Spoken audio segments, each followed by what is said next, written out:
ხო და ახლა ჩვენი ამოცანა რა არის? ჩვენი ამოცანა არის რაღაცნაირად აი ეს შავ-თეთრი ხედვების თან სხვადასხვა მიმართულებით მიმართული შავ-თეთრი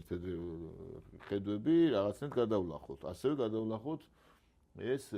ფანატიზმი. ფანატიზმი რაც დამახასიათებელია რაღაც სექტანტური, იზოლაციონისტური მიდგომები ყველაფრის მიმართ, ხო? მათ შორის ახლა ეს პარტიული სისტემა, რადგან ილია ჭავჭავაძე ამბობდა, რომ პარტიები დაღუპავენ საქართველოსო, აი ყოლნე დავაკვირდეთ პარტიების ევოლუციას, ისინი კატასტროფული სისწრაფით ხდებიან სექტები, ტოტალიტარული თან,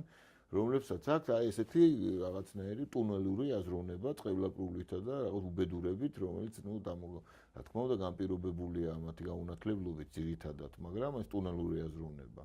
მაგრამ ამავე დროს პარტიული სისტემა სწორედ აქეთკენ უბიძგებს სამწუხაროდ ამ უმწიფარი გონების ადამიანებს და ვხედავთ ესე იგი ზოგი ქრისტიანობის სახელით იგინება, ზოგი ევროპის სახელით იგინება, ზოგი რუსეთის. და ეს გინება გახდა ეროვნული სპორტი რაღაცნაირად რა. ხო და ეს რატო ვთქვი რომ იმ შემთხვევაში თუ ჩვენ ვერ გადავლახავთ ამას და ვერ გადავეჩვევით ამ სახელმწიფო გადატრიალებების ესე იგი მანიაკალურ ჟინს ხო რაც არის რა ჩვენთან ახლა ხო დავაკვირდეთ ახლა ჩვენ გვყავს აი ხო გვყავს ხელისუფლება რამდენი პრეტენდენტი გვყავს ჯერ მარტო ესე იგი სალომე ზურაბიშვილი ხო არის ლეგიტიმური პრეზიდენტი ხო ვიცით აბსანძეც ხომ ერთადერთი ლეგიტიმური ის არის რა ქვია ეს უზენაესი საბჭო ხო გვყავს გამოაცხადეს ეგ მთავრობა აღდგაო კაცო მინისტრის მოადგილეებს ნიშნავენ კი ჩემი მეგობარ შესთავაზეს მინისტრის მოადგილეობას ხოთა შორის ხელფასიანერი აჯერ უხელფასო ერთი ყავს კიდე ვინ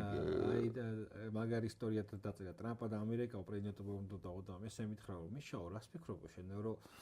პრეზიდენტად ის ხო ყავს ვიამედის ყოფილი პაციენტი ის ხო არის ლეგიტიმური ერთი ხუთი ეგეთი ყავს კიდე სხვათა შორის უბრალოდ არ ხალხმა არ იცის და მე და ამერიკა ერთხელ თმაკაცმა კაცო ამერიკიდან და აი მელაპარაკა რაღაცეები თავისი ისტორიები ახლა ყველას თავისი სიმართლე აქვს და მე გამიხსენე უკვე დროშაც მაქვს და ჰიმნიცო